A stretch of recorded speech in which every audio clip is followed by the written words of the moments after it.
Saudara-saudari yang dikasihi Tuhan, salah satu reformasi yang dibawa oleh Yesus adalah mengembalikan fungsi dari bait Allah.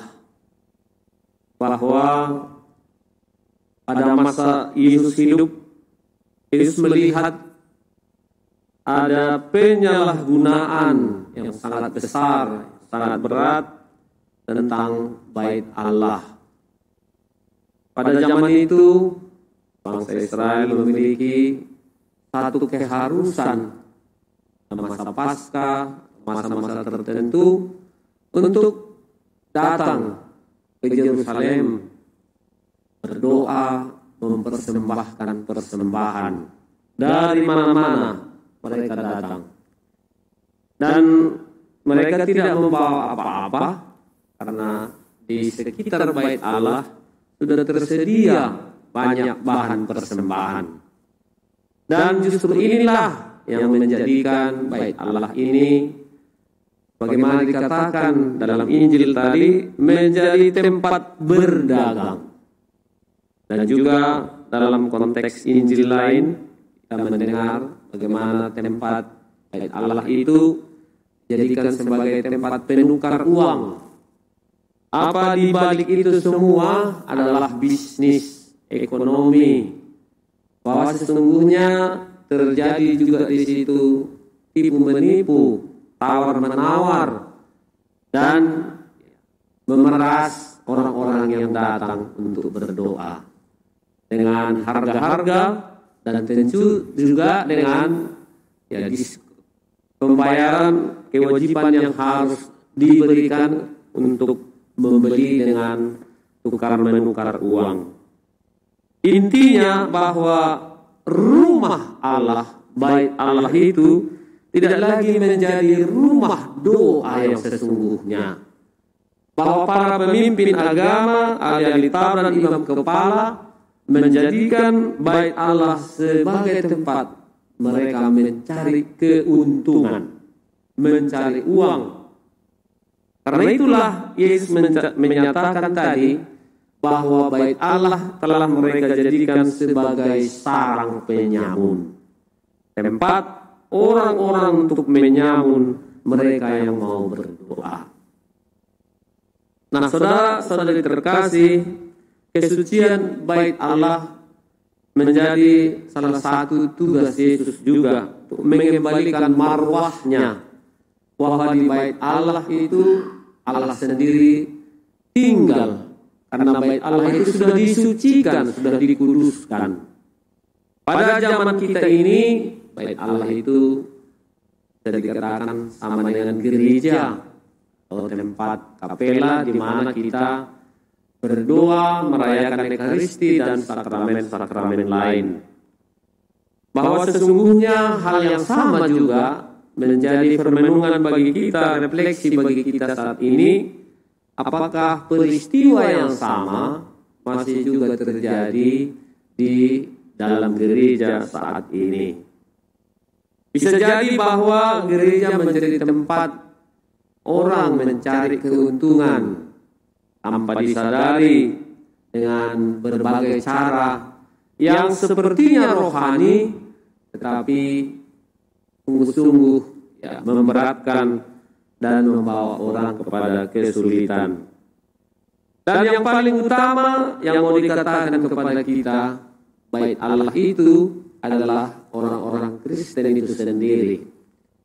Gereja itu adalah umat beriman, orang yang percaya kepada Yesus. Orang yang beriman kepada Allah melalui Yesus. Kita adalah bait Roh Kudus, tempat Allah tinggal dalam diri kita, dalam tubuh kita, dalam jiwa kita. Maka diawaskan kepada kita supaya kita jangan syarat dengan berbagai keinginan-keinginan, bahwa berdagang itu hanya salah satu gambaran dari keinginan manusia untuk memenuhi kebutuhannya secara berlebihan dengan merugikan orang lain. Kita adalah bait Roh Kudus, di mana kiranya berdiamlah di situ kejujuran, berdiamlah di sana kebenaran, keberanian untuk melawan kejahatan, keberanian untuk melawan egoisme, keberanian untuk membela bahwa dalam diri manusia, dalam diri sesama Allah hadir dan berdiam. Selain membela, menjaga gereja secara fisik, juga kita dipanggil membela gereja secara rohani. Itulah diri kita, umat beriman yang telah dibaptis. Menghadapi situasi itu selalu saja ada tantangan dan kesulitan.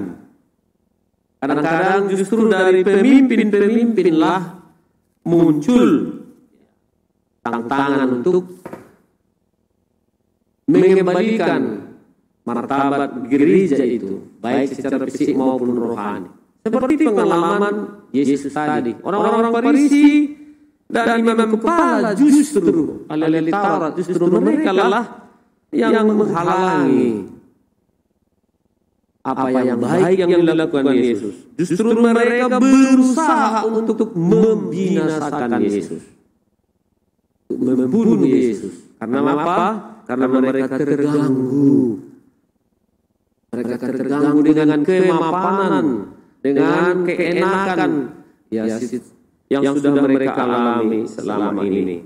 Tapi di sisi lain, banyak orang kagum juga, banyak rakyat terpikat kepadanya dan ingin mendengarkan Yesus. Mengapa? Nah, Yesus memiliki apa yang menjadi kebutuhan mereka yang sesungguhnya. Dalam diri Yesus mereka menemukan Allah yang suci itu. Bukan lagi di bait Allah itu, tapi dalam diri sendiri mereka temukan Allah yang sesungguhnya. Allah yang diperkenalkan para imam dan ahli Taurat itu berbeda dengan Allah yang mereka rasakan dalam diri Yesus. Yesus yang lembut, Yesus yang tidak mencaplok, Yesus yang tidak merampas, Yesus yang tidak membebani.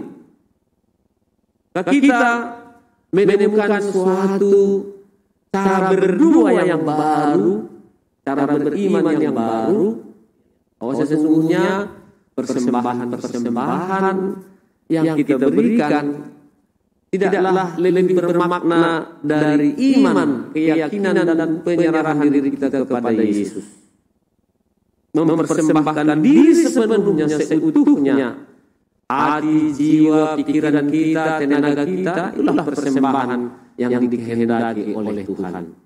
Semoga Bapak Ibu saudara-saudara terkasih, lewat perayaan Ekaristi ini kita semakin terdorong untuk mencintai tempat-tempat suci, gereja, kapela, di mana sudah dikuduskan, menghargai barang-barang suci itu dan merasakan kehadiran Allah dalam setiap barang-barang suci yang kita temukan, dan terutama menghargai diri kita sebagai bait Allah, di mana Allah berdiam di hati kita.